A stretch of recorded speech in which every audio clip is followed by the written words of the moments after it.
Assalamualaikum warahmatullahi wabarakatuh, sahabat kalian. Kita melihat berita terbaru di mana mulai PDIP bersuara atas kegerahan yang mungkin selama ini coba disimpan.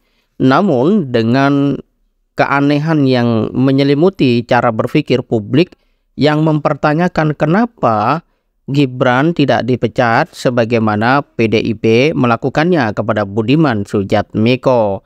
Padahal dari jenis dalam tanda kutip pelanggaran, semua masyarakat mengerti bahwa apa yang dilakukan Gibran jauh lebih serius dibandingkan apa yang dilakukan Budiman Sujatmiko dan dianggap melanggar kemudian dikeluarkan.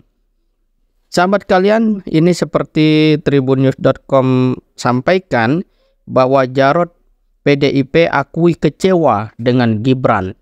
Dia anak muda tapi tidak punya kesabaran.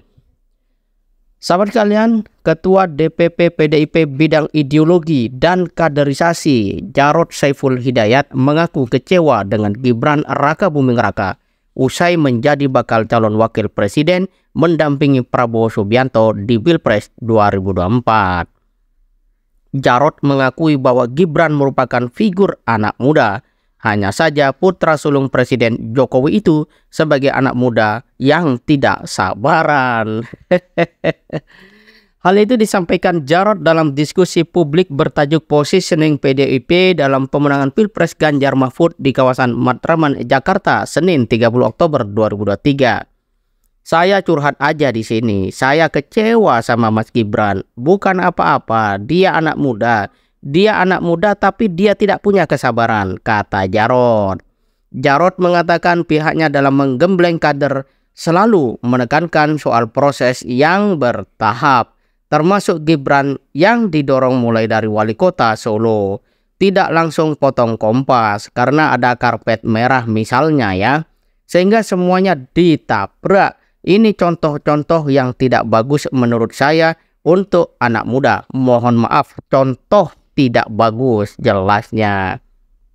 Kemudian Jarod mengatakan untuk melakukan perubahan ke arah yang lebih bagus, ini semangat anak muda, bukan yang mengharapkan privilege, jelas dia. Sahabat kalian, ketika Jarod mengatakan ini, kalau kita lihat secara struktur, di mana dia adalah Ketua DPP PDIP bidang ideologi dan kaderisasi, maka bobot yang disampaikan oleh Jarod tentang Gibran adalah relevan.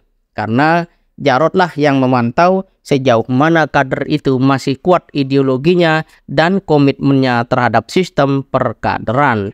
Dan ungkapan Jarod bahwa Gibran tidak sabaran merupakan satu statement yang sangat serius kalau melihat struktur Jarod sebagai Ketua Bidang Ideologi dan Kaderisasi.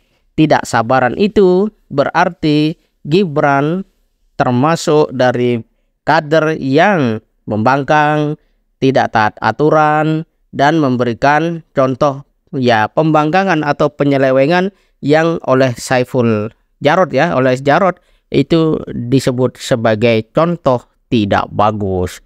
Nah, sahabat sekalian, pertanyaan berikutnya adalah ini menunjukkan bahwa PDIP mulai betul-betul menampakkan ya katakanlah sikap politiknya terhadap Gibran, sekalipun dari dimensi waktu ini jelas cukup terlambat kalau melihat kapan Gibran dicawapreskan oleh Prabowo dan kapan kemudian PDIP mulai terang ke ruang publik menyampaikan sikap-sikap politiknya.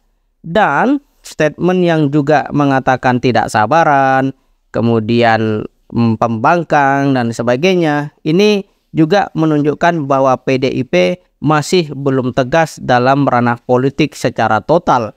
Karena kalau dibandingkan, kembali lagi kita sampaikan, dengan apa yang dialami Budiman Sujatmiko, seharusnya PDIP jauh lebih tegas. Namun, mengapa kemudian PDIP terhadap Gibran menjadi cukup lemas alias begitu longgar dan tidak segera mengambil tindakan tegas seperti layaknya kepada Budiman. Nah, sahabat sekalian, tentu di sini juga banyak orang bertanya ya, apa sebenarnya dan benarkah itu sebuah katakanlah pertengkaran ataukah itu adalah sebuah rekayasa di mana kemudian di depan publik seolah-olah ada pertengkaran, namun di dalam konteks yang lebih dalam di mana berita tidak bisa menjangkau, di sana sesungguhnya ada sebuah perencanaan bersama. Kita tidak tahu. Yang pasti tanda-tanda atau indikasi-indikasi yang ada itu bisa membuat siapapun memiliki asumsi sejauh berdasarkan data dan fakta. Tentu saja itu masih penting untuk dihargai.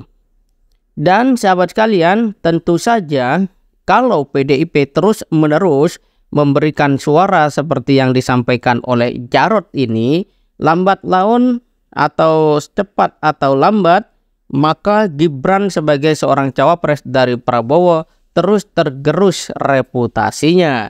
Dan ini tentu akan berpeluang terhadap semakin menyusutnya dukungan atau jumlah suara yang akan memilih Gibran dan Prabowo.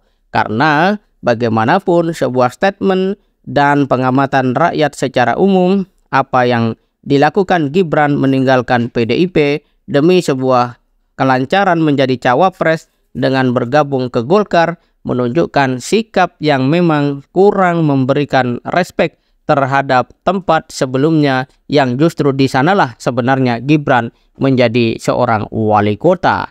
Dan kalau kita kembalikan, maka ini akan menjadi sebuah catatan bahwa memang Gibran betul-betul tidak sabaran.